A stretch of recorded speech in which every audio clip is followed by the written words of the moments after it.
सुशील गुप्ता साहब हैं। तो जोरदार तालियों के साथ स्वागत कीजिए। गुप्ता जी का बहुत बहुत स्वागत है। ये माइक सर आपकी है। धन्यवाद। ये मैं आदमपुर घूम रहा हूं।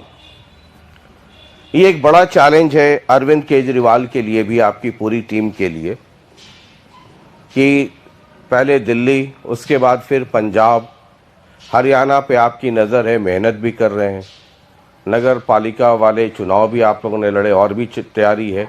ये पहला बाई इलेक्शन है जहां आपकी एंट्री हो रही है। ये कितना महत्वपूर्ण है? लगता है कि कुछ होगा, या फिर 1.5-2 महीने घूमने के बाद ठीक है अगले चुनाव में कुछ हो जाए, इस बार कुछ हाथ ना लगे? आम आदमी पार्टी आम व्यक्तियों की पार्टी है। आम व्यक्ति जब व्यवस्था बदलते हैं, निसंदेह वो बहुत बड़ा चैलेंज होता है। ये चैलेंज है हिंदुस्तान को विकसित करने का, ये चैलेंज है हिंदुस्तान को शिक्षित करने का, ये चैलेंज है बेरोजगार युवकों को रोजगार दिलाने का। आम आदमी पार्टी के राष्ट्रीय संयोजक ने 130 करोड़ लोगों को आह्वान किया है कि नेताओं के बस की बात हिंदुस्तान को विकसित करना नहीं है। भारत को दुनिया का नंबर 1 राष्ट्र बनाना है। हरियाणा को भी दुनिया का 1 राष्ट्र प्रांत बनाना है। जब हरियाणा बदलेगा तो भारत तभी बदलेगा। हरियाणा आज की तारीख में देश में बेरोजगारों की पंक्ति में पहले नंबर पे। देश दुनिया के अंदर भूखमरी के, कुपोषण की अगर मैं बात करता हूं तो 107वें नंबर पे है 121 में से। इस स्थिति को बदलना है, और इस स्थिति को बदलना की शुरुआत हरियाणा के लिए हम आदमपुर से कर रहे हैं। तो आप आदमपुर में जब घूम रहे हैं, ये ठीक है, ये सारी बातें जितनी आप कह रहे हैं, लेकिन लोकतंत्र का जो असली मालिक है वो वोटर है, जनता है, जनता जनार्दन है। तो वो आपकी बात समझ रही है, नहीं समझ रही? हरियाणा का एक एक व्यक्ति अब चाहता कि हरियाणा भी बदले। हरियाणा में भी दिल्ली की तरह अच्छे स्कूल बने, अच्छे कॉलेज बने, मोहल्ला क्लिनिक बने। हरियाणा के अंदर भी चाहता तो सब लोग दिल्ली की तरह बिजली और पानी मिले, ये सब लोग चाहता है जी। लेकिन आपकी पार्टी को चाहने वाले लोग हैं या नहीं है? मतलब वोटर है या नहीं है, ये 6 तारीख को पता चलेगा। नहीं, आप फील्ड में घूम रहे हैं, आज भी फील्ड के अंदर दिख रहा है जी। ये जो कुलदीप बिश्नोई जी अपना गढ़ बताते थे, आम आदमी पार्टी गढ़ तोड़ने का ही काम करती है। और ये आदमपुर के अंदर ये परिवारवाद की राजनीति आम आदमी पार्टी खत्म करेगी। आदमपुर का हर व्यक्ति इस बात से दुखी है कि आदमपुर का विधायक लगभग 2.5-3 दशकों से यहाँ पे विधायक है और आदमपुर में नहीं रहता, काम कराने के लिए दिल्ली जाना पड़ता है। अब उनके सुपुत्र इस चुनाव के अंदर आ रहे हैं, वो अमेरिका में रहते हैं। पिछला चुनाव पार्लियामेंट का लड़ा, अमेरिका से आए, चुनाव हारे और अमेरिका चले गए। वो कहते हैं पढ़ाई के लिए गए। क्या संयोग है, कुलदीप बिश्नोई जी ने इस्तीफा दिया, दोबारा चुनाव तय हुआ तो अमेरिका से फिर आ गए। कुलदीप जी का, उनकी धर्मपत्नी का पासपोर्ट सुप्रीम कोर्ट के पास गिरवी रखा हुआ है। अच्छा, भव्य बिश्नोई की गारंटी के लिए। मतलब किस तरह की गारंटी? ईडी के केस है, अच्छा, गबन का आरोप है, और उनको जब लुकआउट नोटिस जारी था, बाहर जाने की इजाजत नहीं मिल रही थी, तो इन दोनों ने अपने पासपोर्ट को गिरवी रखा कि हम अपना पासपोर्ट जमा करते हैं कि वापस आएगा। तो आपका कहने का मतलब है कि कुलदीप बिश्नोई बीजेपी में गए, वो ईडी की दर से गए 100% अपने गुनाह की चादर को साफ कराने के लिए। क्योंकि बीजेपी इस देश के अंदर आजकल एक ही परंपरा चला रही है, पहले ईडी भेजती है, सीबीआई भेजती है, इनकम टैक्स भेजती है, पुलिस भेजती है, डराती है, धमकाती है, फिर उनके फाइल दिखाती है, फिर कहती है जी हमारे पास आ जाओ, पैसे भी मिलेंगे, दूध के दोई हो जाओगे, सारे गुनाह माफ। मतलब आपको लगता है कि बीजेपी कोई वॉशिंग मशीन है कि वहां आदमी जाए और धुल धाल करके आ जाए बाहर? देखे ना, भव्य बिश्नोई गया ना उसमें, और ईडी वीडी सब चुप, नहीं तो गिरफ्तार होता अभी तक। सब चुप और उस वॉशिंग मशीन से साफ होकर बाहर निकल गए। आप उन पे करप्शन का चार्ज लगा रहे हैं और वो लोग कहते हैं, कुलदीप बिश्नोई, बीजेपी, तमाम दूसरी पार्टियां कहती हैं कि आम आदमी पार्टी जो भ्रष्टाचार की इतनी बात करती है, देखिए किस तरीके से शराब घोटाला, ये घोटाला, वो घोटाला, सबके सब फंसे पड़े हैं। सबसे पहले मैं ये बता दूं, ये आरोप हम नहीं लगा रहे। कुलदीप बिश्नोई जी ने अपने नॉमिनेशन के अंदर ये बात छुपाई थी, फिर उनकी शिकायत हुई, इलेक्शन कमीशन का नोटिस किया, फिर उन्होंने मंजूर किया, हाँ जी हमने छुपाई थी, हम रेक्टिफाइड कर देते हैं। वो मुकदमे फिर उन्होंने उस नॉमिनेशन पेपर के अंदर दर्ज किए। जहां तक आम आदमी पार्टी की बात है, हमारे ऊपर कोई आरोप नहीं है, आज तक एक भी आरोप सीबीआई भी इतने लंबे छापे मार के लगा नहीं पाई। हमारे स्वास्थ्य मंत्री को अंदर कर रखा है क्योंकि वो हिमाचल के प्रभारी थे, 3 महीने से ऊपर गुजर गए, आज तक एक आरोप किसी कोर्ट के अंदर ईडी या सीबीआई दे नहीं पाई है। हर दफा कोर्ट उनके ऊपर डांट मारती है कि क्यों अंदर रखा हुआ है। वो जज बदलने की एप्लीकेशन देते हैं, साक्ष्य नहीं रख पाए। मनीष सिसोदिया जी के यहाँ पे इन्होंने रेड की, 35-36 जगह रेड करी। सीबीआई के अंदर बुलाते हैं और कहते हैं आम आदमी पार्टी छोड़ दो, हम आपको मुख्यमंत्री बनाएंगे। मतलब सीबीआई और ईडी अब ये काम करने लगी है, राजनीतिक उद्देश्यों के लिए इस्तेमाल होने लगा है। आम आदमी पार्टी का जाबाज कार्यकर्ता है, अपने घर से तो जो तर्क आप दे रहे हैं, तो वही फिर अगर आप कह रहे हैं कि सीबीआई ईडी का केस अगर कुलदीप बिश्नोई पे है, तो फिर वही हुआ ना, फिर वो भी कहेंगे कि हमारे खिलाफ तो ऐसे ही केस है, फर्जी है। हमारे खिलाफ केस नहीं है साहब, हमारे खिलाफ फर्जी भी नहीं है। हमें तो फर्जी बनाने की कोशिश की गई परंतु नहीं बना पाए। मतलब इन्वेस्टिगेशन चल रहा है ना। रेड मारी 6 बार, एक झुंझुना मिला लोकर में, 35 जगह रेड लगी, आज तक मिला तो कुछ नहीं। सीबीआई ने कई बार बुला लिया मनीष जी को, 2 दिन पहले भी बुलाया था।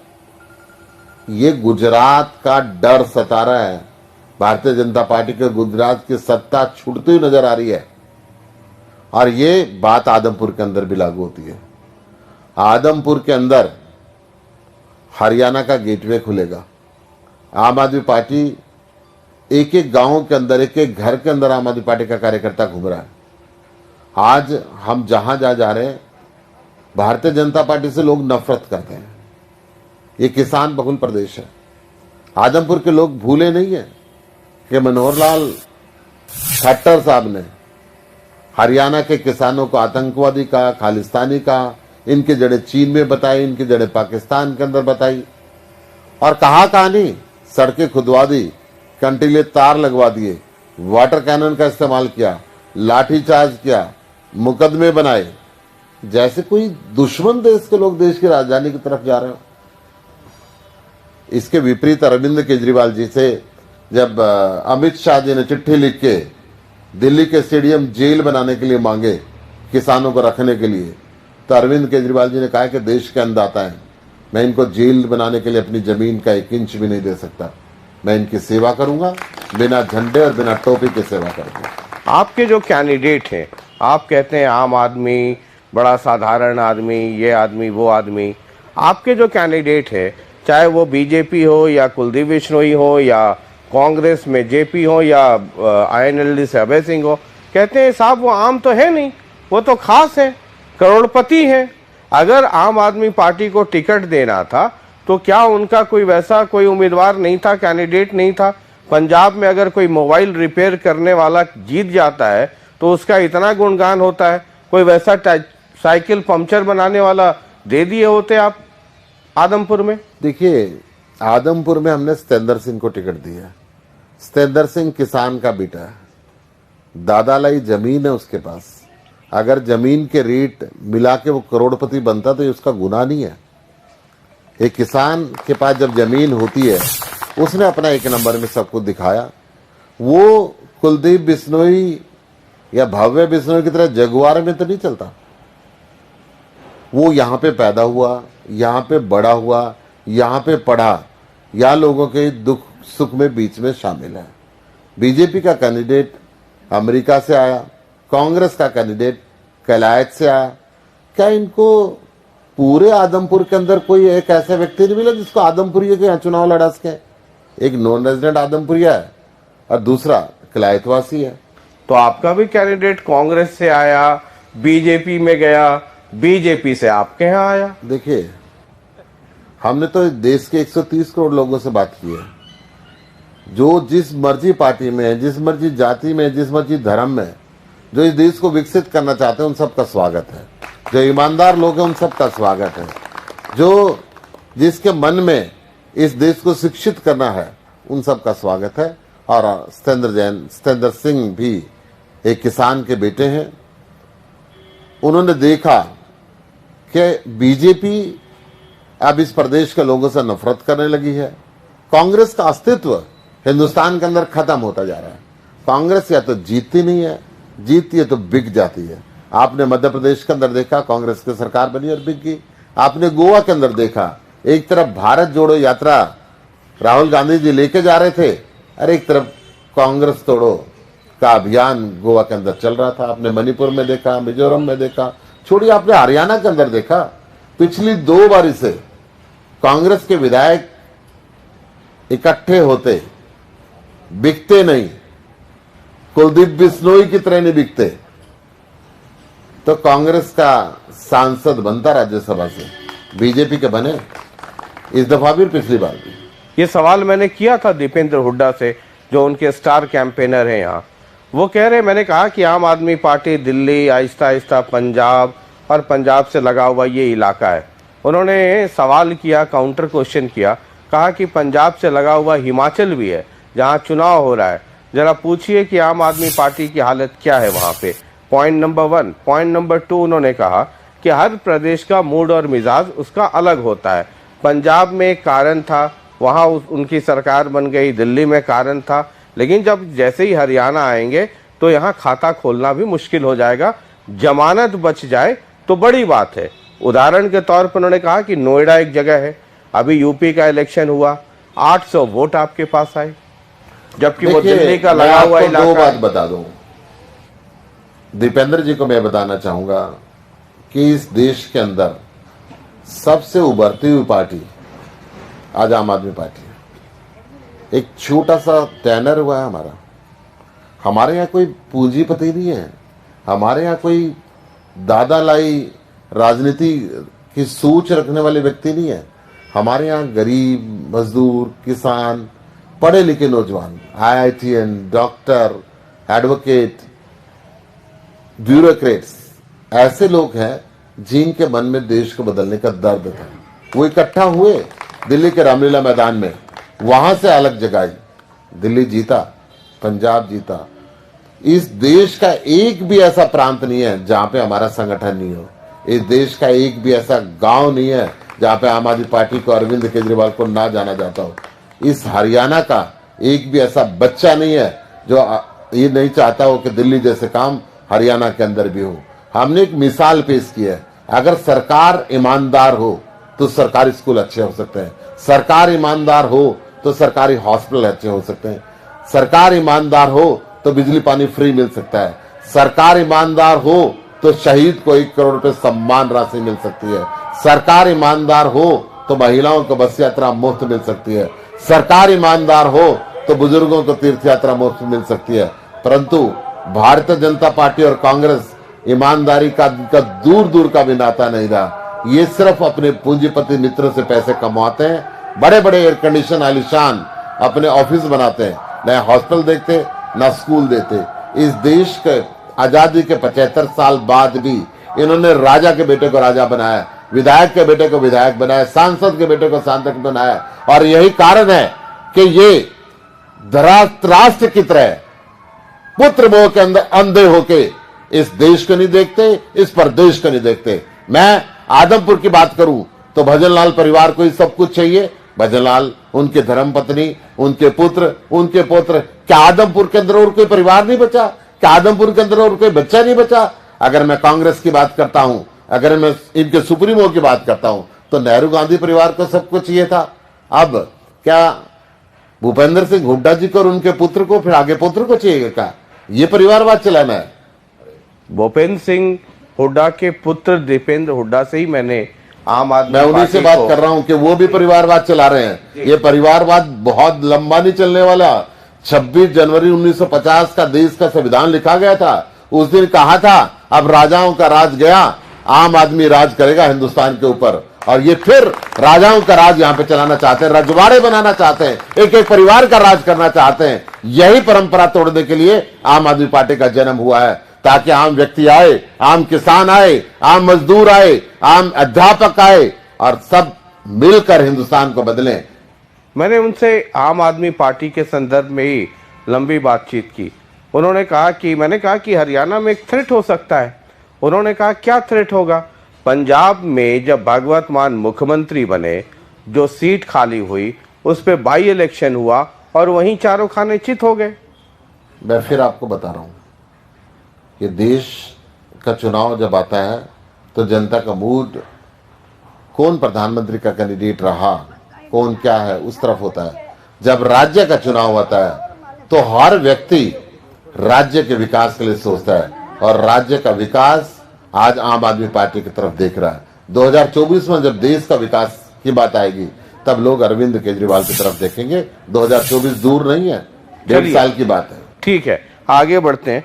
कुलदीप बिश्नोई, एक एक पार्टी लेकर के चलते हैं। कुलदीप बिश्नोई ये कहते हैं कि भव्य बिश्नोई जैसा पढ़ा लिखा एक भी कैंडिडेट आदमपुर के इस उपचुनाव में नहीं है, और उनकी पढ़ाई लिखाई का फायदा आदमपुर को मिलेगा, और भव्य यहीं रहेंगे, यहीं आदमपुर और चंडीगढ़ में पाए जाएंगे। और कहते हैं कि उनके पास एक रोड मैप है जो आदमपुर की तस्वीर वो बदलने में सक्षम है। बिल्कुल सत्य है। अगर ये बात होती तो मैं इसको अच्छा समझता। इससे पिछला लोकसभा का चुनाव भव्य बिश्नोई ने लड़ा, उस समय भी उन्होंने कहा था मैं यहीं रहूंगा। चुनाव हारे और अमेरिका चले गए। आज भी लोग कह रहे हैं कि 6 तारीख की उन्होंने टिकट बुक करा रखी है।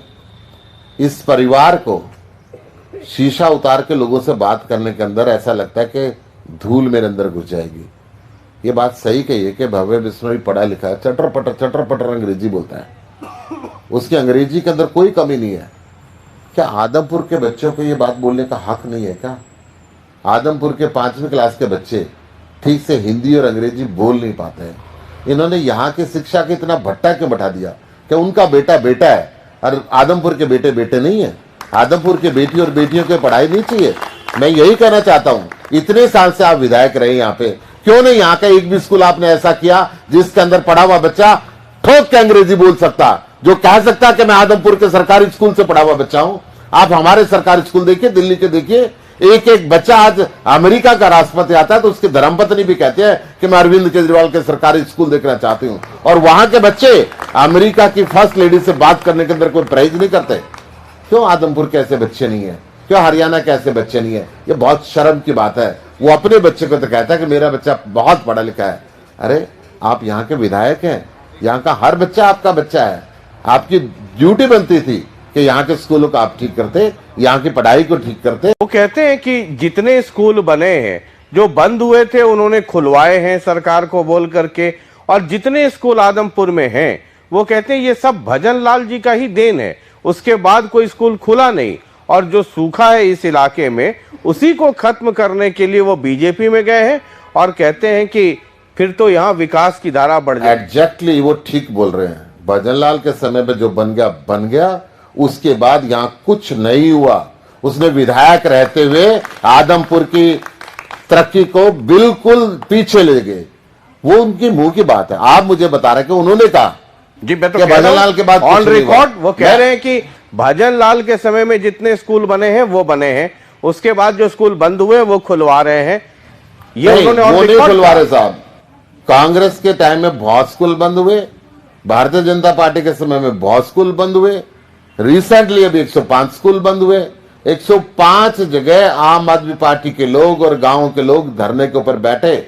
जब ढानी मोहब्बतपुर के अंदर गांव के लोगों ने ये कह दिया और आम आदमी पार्टी के लोगों ने ये कह दिया अगर ये स्कूल नहीं खुला तो हम ईंट से ईंट बजा देंगे और यहाँ पे भारतीय जनता पार्टी को एक वोट नहीं मिलेगी। इस बात से डरते हुए वो स्कूल दोबारा खुला है।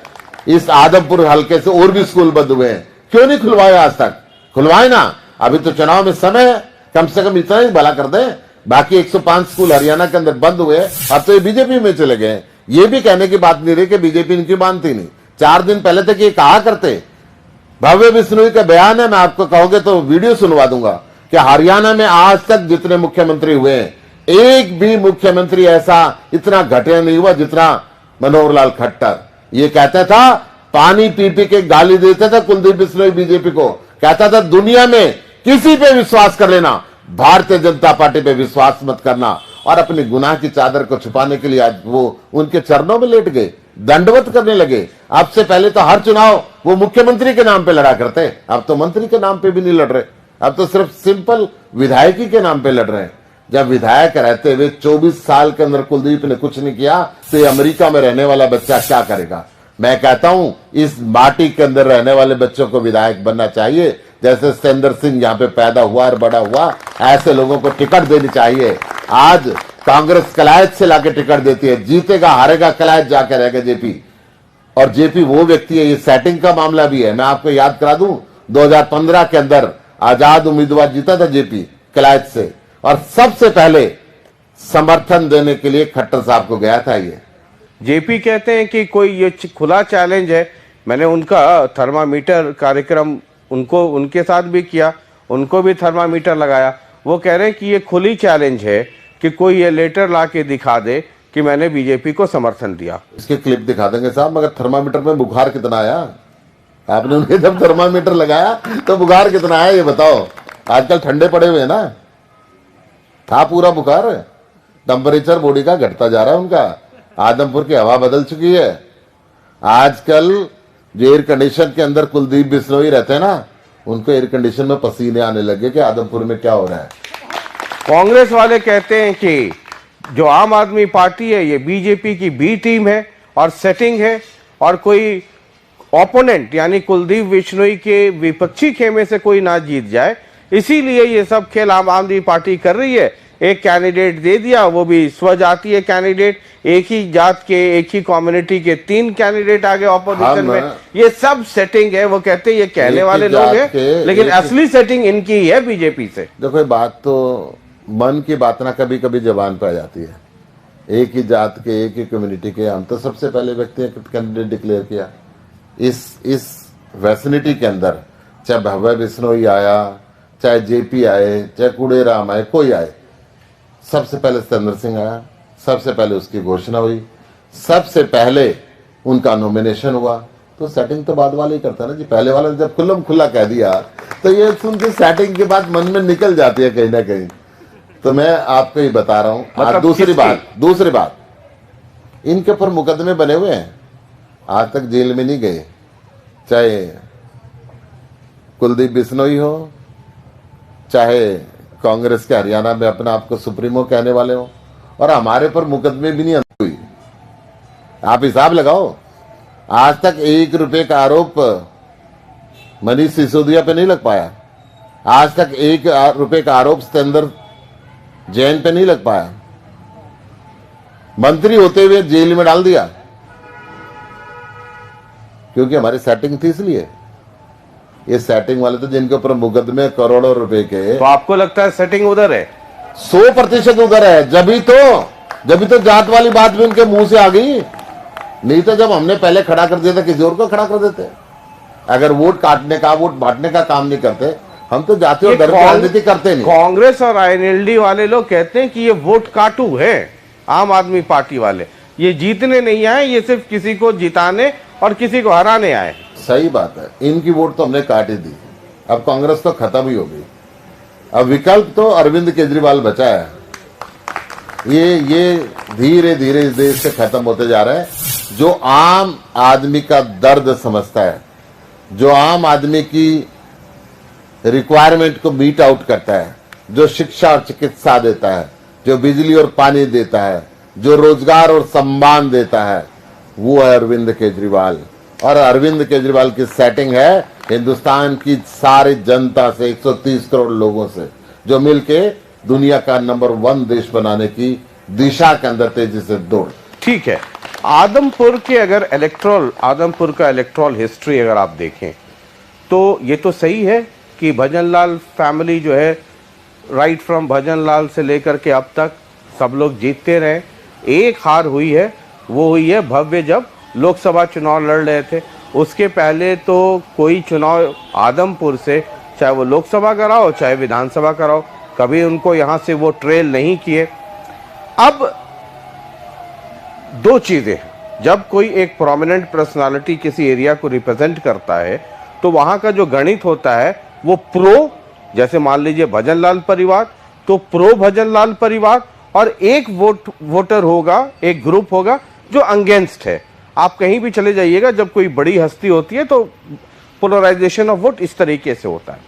मैं जरा बड़ा गंभीरता से ये समझना चाहता हूँ कि यहाँ का जो ट्रेंड है वो प्रो और अगेंस्ट वाला ट्रेंड है भजनलाल फैमिली। अब प्रो जो मिलना है मान लीजिए वो मिल जाएगा, जो भी मिलता हो।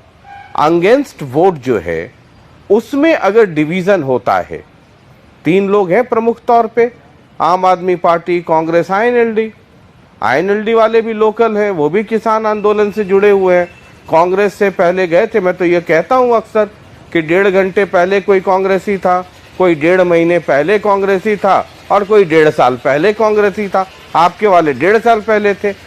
ये डिवीज़न ऑफ वोट को आप कैसे देखते हैं, जो यहाँ का इतिहास है और वो फैक्ट्स एंड फिगर्स हैं? इतिहास, वैसे तो जहां तक इतिहास और गढ़ की बात है, सबसे पहले मैं आपके सवाल से पहले दूसरा जवाब दे रहा हूं। आम आदमी पार्टी गढ़ तोड़ने का ही काम करती है। शीला दीक्षित ये कहा करती कि 15 साल से हमारा राज कांग्रेस का रहा है। शीला दीक्षित का गढ़ खत्म हुआ। पंजाब में बादल साहब कहा करते मेरा गढ़ है, वो गढ़ तोड़ने का काम हुआ। कैप्टन साहब कहा करते मेरा गढ़ है। जहां तक कुलदीप बिश्नोई की बात है, ये किसान बहुल क्षेत्र है पूरा का पूरा। कोई कुलदीप के साथ था या कुलदीप के विपक्ष में था, ये बात भी सही है। परंतु बीजेपी से नफरत करते थे सारे के सारे, क्योंकि बीजेपी ने किसानों के साथ पूरे देश में जो किया है, पूरा देश का किसान देख रहा है। जब से कुलदीप बिश्नोई बीजेपी में गया है, वो जो इनके पक्ष वाले लोग थे अपने आप विपक्ष के अंदर चले गए। तो वो गणित यहां पे इसलिए लागू नहीं होता कि जो प्रो और अगेंस्ट वाली बात है, पक्ष और विपक्ष वाली बात है, वो व्यक्ति खुद ही विपक्ष में जाके बैठ गया। ठीक है, ये जो किसान वाला मसला आप लोग बोलते हैं, तो कई बार अभी भाई किसान आंदोलन हुआ, उसके बाद यूपी का भी चुनाव हुआ, वहाँ भी हमने रिजल्ट देखा।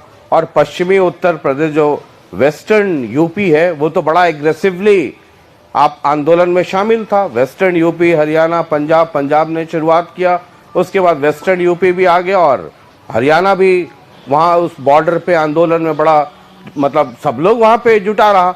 लेकिन वेस्टर्न यूपी में जो रिजल्ट आया यूपी में, वो भी आपने देखा। कई बार इस तरह के मुद्दे ग्राउंड पे काम करते हैं क्या? यूपी के मुख्यमंत्री ने कभी किसान को आतंकवादी, खालिस्तानी, इनकी जड़ चीन में और पाकिस्तान में नहीं बताई, हरियाणा के मुख्यमंत्री ने बताई।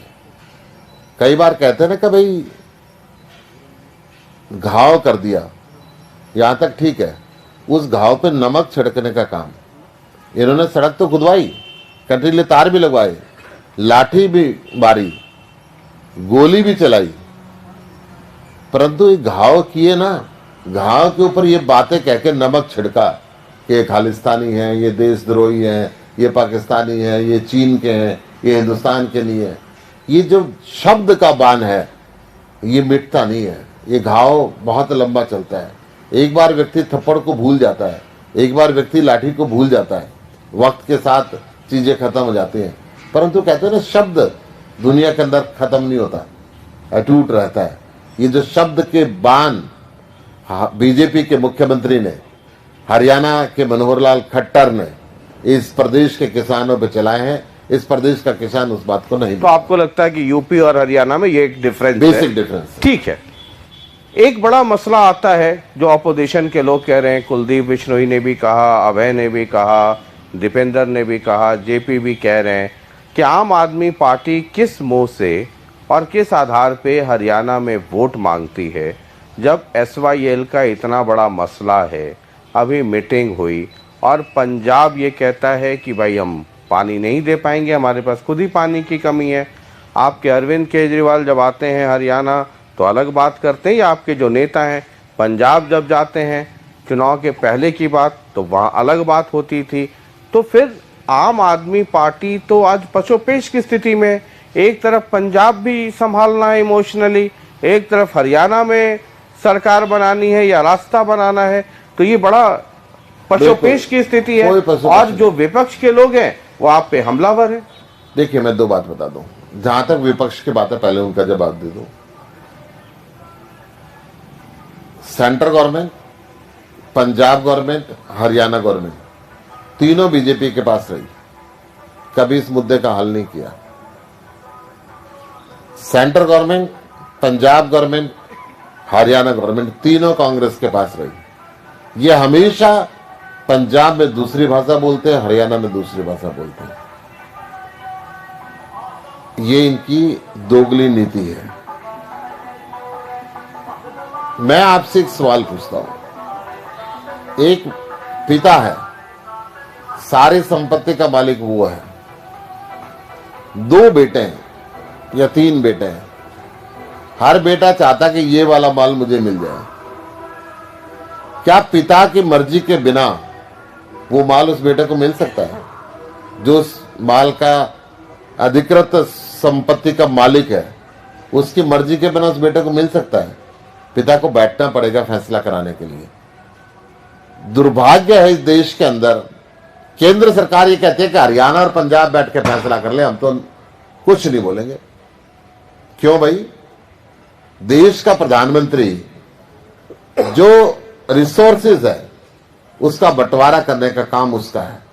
पानी हरियाणा को भी चाहिए, पानी दिल्ली को भी चाहिए, पानी राजस्थान को भी चाहिए, गुजरात को भी चाहिए, हिमाचल को भी चाहिए, पंजाब को भी चाहिए। पानी हर जगह चाहिए।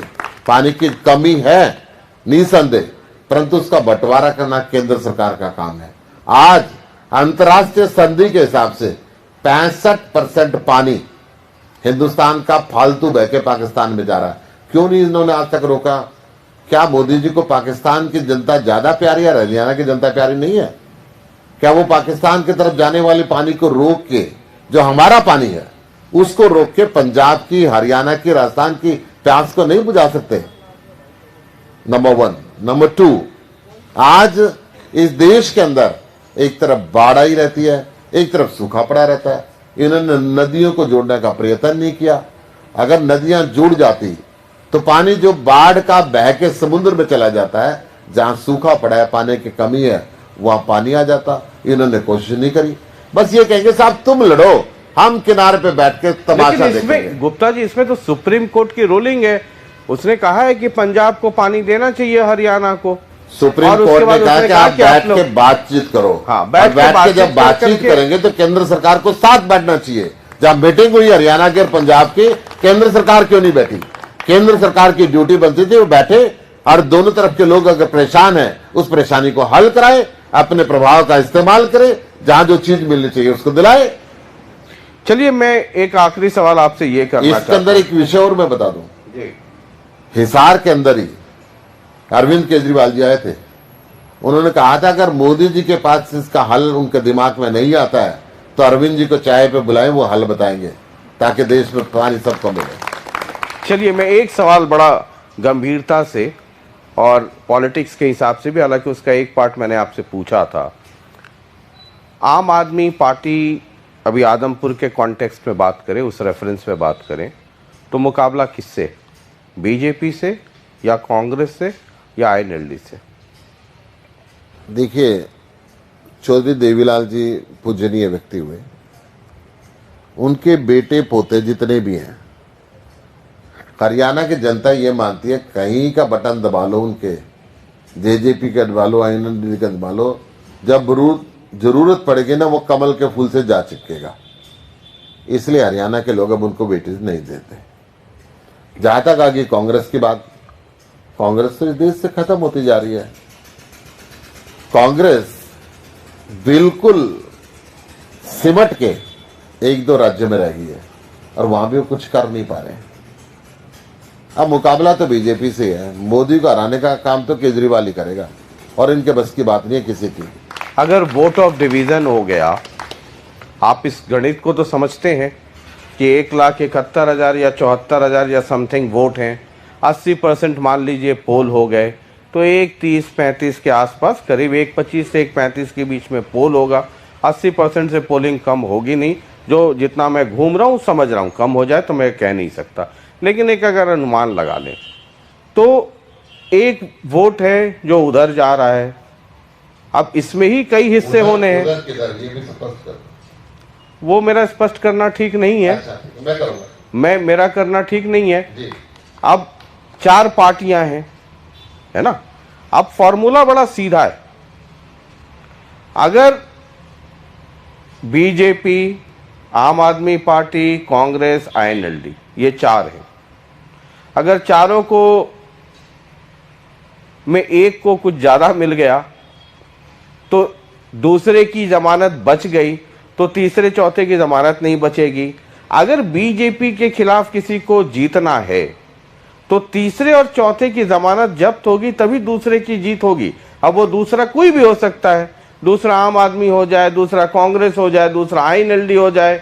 अगर आम आदमी पार्टी जीतती है तो कांग्रेस और आईएनएलडी की जमानत जब्त होनी चाहिए। वो यहाँ का चुनावी जो सेफोलॉजी में जो नियम है वो है। अगर कांग्रेस को जीतना है, अगर जीतेगी तो आम आदमी पार्टी आईएनएलडी की जमानत जब्त हो। अगर आईएनएलडी जीतती है तो कांग्रेस और आम आदमी पार्टी की जमानत जब्त होनी चाहिए। अगर कांग्रेस, आम आदमी पार्टी और आईएनएलडी इनमें से 2 की जमानत बची तो फिर जीत तो बीजेपी की हो जाएगी। शशि रंजन जी, मैं आपकी थर्मामीटर के अनुसार ही, आप ये जनता में लगा के देखना, मैं आपको जवाब दे रहा हूं। जो मैं यहां पे देख पाया हूं, जिस वोटर की बात आप कर रहे हो, मैं हर वोटर की बात कर रहा हूं, जिसके मैं आदमपुर का एक 74-75 की बात डिवीजन की बात आप कर रहे हो, उसका ये मानना है कि जो कुलदीप बिश्नोई को हराएगा हम उसको वोट देंगे। ठीक है। जहां तक आईएनएलडी है, जहां तक कांग्रेस है, उनके पास उस वोटर के सिवाय अभी और कुछ नहीं है। जितना दबा है, कुचला है, पिछड़ा है, वो सब अरविंद केजरीवाल के साथ है। तो हमारा प्रारंभिक वोट 50,000 से शुरू होता है और फिर बाकी सब उसको देंगे जो पार्टी बदल के गया है, उसको हराएगा। जब शुरुआत हमारी 50,000 से होगी तो सारे हमारे साथ ही आने वाले हैं, एसएस कर रहे हैं, चिंता मत करो। तब तो सारे के सारे, तब तो अगर 1,30,000 या 35,000 पोल होता है तो बड़ा अदब के साथ मैं आपसे ये पूछना चाहता हूं कि अगर 50,000 से शुरू हो रहा है तब तो 1,30,000 में 1,18,000, 17,000, 15,000, तब तो आम आदमी पार्टी के पास ही आ जाएगा। आम आदमी पार्टी के पास जब वोट आता ना, ऐसे ही आता है। दिल्ली में भी ऐसे आया, पंजाब में भी ऐसे ही आया, और यहाँ पे आदमपुर के अंदर भी ऐसे ही आएगा। और नहीं आता है तो फिर नोएडा की तरह 800 भी हो जाता है। 4 लाख की कंस्टिट्यूंसी है, क्योंकि यूपी की कंस्टिट्यूंसी बड़ी है। बड़ी स्पष्ट बता दूं, आम आदमी पार्टी के पास जब वोट आता तो ऐसे ही आता, और आदमपुर में ऐसे ही आएगा। अभी 3 तारीख दूर नहीं है, जब बटन दबेंगे तो आप देखना। तो 6 तारीख को भी होगी अपनी मुलाकात जरूर। मतलब 24 में, जहां आप चौपाल लगाएंगे मैं वहीं आऊंगा। 24 तो अभी दूर है, 6 तो करीब है। मैं कह रहा हूं कि जहां आप चौपाल लगाएंगे मैं वहीं आऊंगा। तो लड्डू तो फिर बहुत ज्यादा बांटना पड़ेगा। तो ऑर्डर दे दिया आपने कि अभी से ही इंतजाम हो जाए? सारे हलवाई अपने, चिंता मत करो जी। ठीक है, बहुत बहुत शुक्रिया।